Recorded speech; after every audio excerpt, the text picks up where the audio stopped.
Welcome to the deep dive. We take interesting sources, like the one today, and really pull out the useful stuff for you. Yeah, no fluff. And today we're diving into a Reddit post. It's from Confession. Right. The title is I Used to Go on a Weirdo Hunt on the Internet When I Was a Teen. So quite a title. It definitely grabs your attention. Yeah. Okay, so this is from someone who's 19 now, a woman, looking back at when she was like 13 to 15. And she says she was deliberately seeking out older men online, specifically men who were, well, inappropriately interested in younger girls.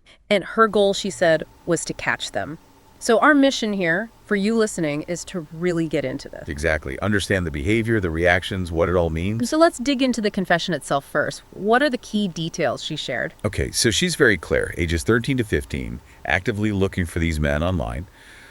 She talks about getting messages. Yeah. And she gave an example, a pretty stark one, of a 35-year-old teacher messaging her. Wow. A teacher. And when we say online predation here, we mean adults using the internet to groom or, potentially exploit kids. Precisely. And she wasn't just like passively receiving these messages. No, she said she engaged with them, right. And there was that specific phrase about the teacher, something about him getting behind her intentions. Yes, he got behind my intentions of trying to catch him. That specific wording, it really set off a whole side discussion in the comments. Yeah, I saw that. People were really confused by came behind me or got behind me. What did they think it meant initially? Well, interpretations were kind of all over the place, some quite off the mark.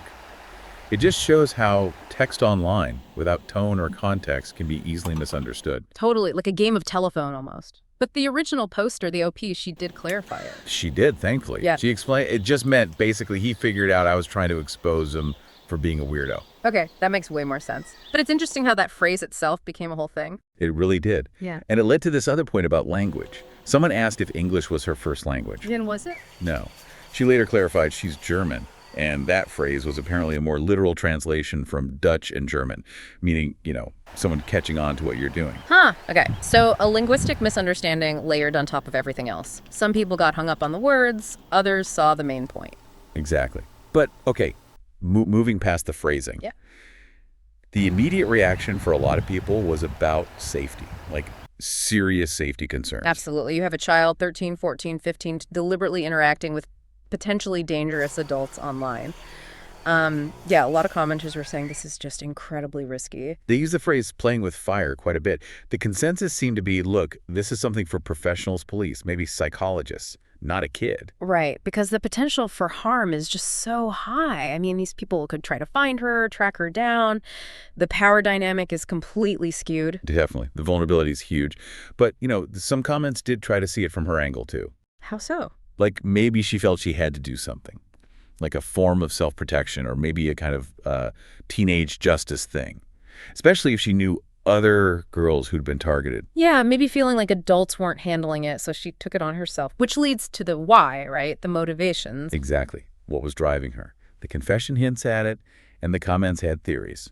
Some suggested maybe, attention-seeking or the thrill of it. I saw one comment, Staccato Fire, who suggested it was more about her needs, maybe not purely about stopping predators. Yeah, that was one take. But the OP actually came back later and gave her reasons. Oh, what did she say? She said it was partly boredom, actually. But also, she genuinely wanted to teach these weirdos a lesson.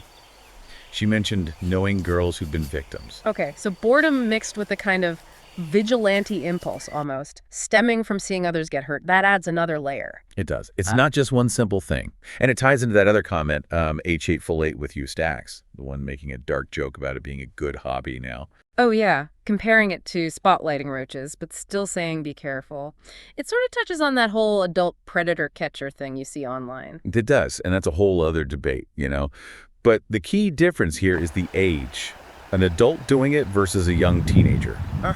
The risks are just worlds apart for the teen. For sure. The potential for things to go wrong for her is just immense. It raises big questions about what role, if any, kids should play in this. And it wasn't just her. A lot of other people chimed in saying they'd had similar experiences back in the day. Really? Like being targeted or doing the hunting themselves? Both, actually. People shared stories from old chat rooms, online games, RuneScape came up, Call of Duty MW3, even some app just for finding weirdos, apparently. Wow, so this wasn't like a totally unique thing she was doing. Others experienced this world. Yeah, both guys and girls shared stories. It paints a picture of, well, how common these dangerous interactions might have been, or still are. There was one story that really jumped out from Avi of Lesbos. She's 17 now, I think. Yes, that was a powerful one. She talked about being groomed herself, and that trauma motivated her to do similar hunting. She actually reported a teacher successfully, Wow. but then felt terrible about the consequences for him, just completely conflicted. Gosh, that highlights the emotional weight, doesn't it? Yeah. Especially for someone still young, dealing with the fallout of their actions, even if the actions were aimed at stopping harm. Exactly. It's messy. Yeah. And it brings up the whole legal and moral side of things. Was what the OP did okay? Was it entrapment? Yeah, that came up. Some argued maybe it was entrapment, getting them to reveal themselves. Others were like, no, the adult predators are the ones responsible for their actions, period. It's such a gray area. Someone even mentioned the risk of it turning into blackmail. Right. So many potential negative paths. Even with maybe good intentions at the start, it really shows you need to be careful how these things are handled. Definitely. And all of this is happening because online predation is unfortunately a huge issue. Yeah, that grand juror comment was chilling. The sheer number of men trying to lure kids online, even with law enforcement trying to catch them. And the other stats mentioned, I think about prevalence in Australia, it just drives home that this isn't some small niche problem. It's widespread.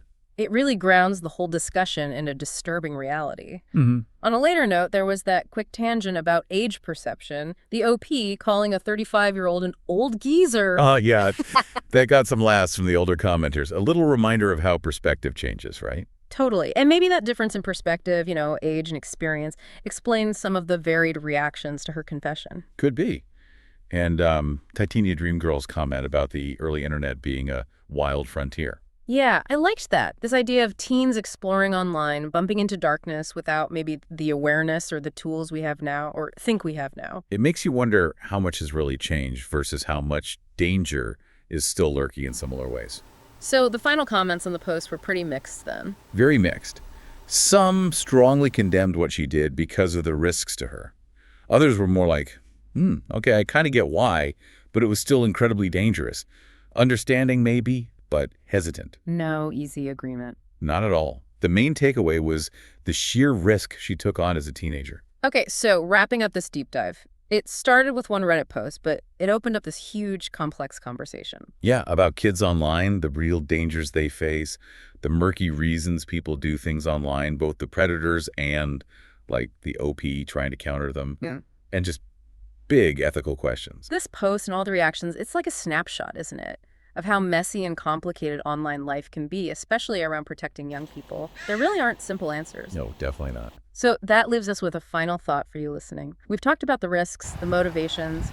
So what are the best ways, the most responsible ways, to tackle online predation against minors? And where is that line, between vigilance, looking out for each other, and maybe crossing into vigilantism or taking risks you're just not equipped for, especially online?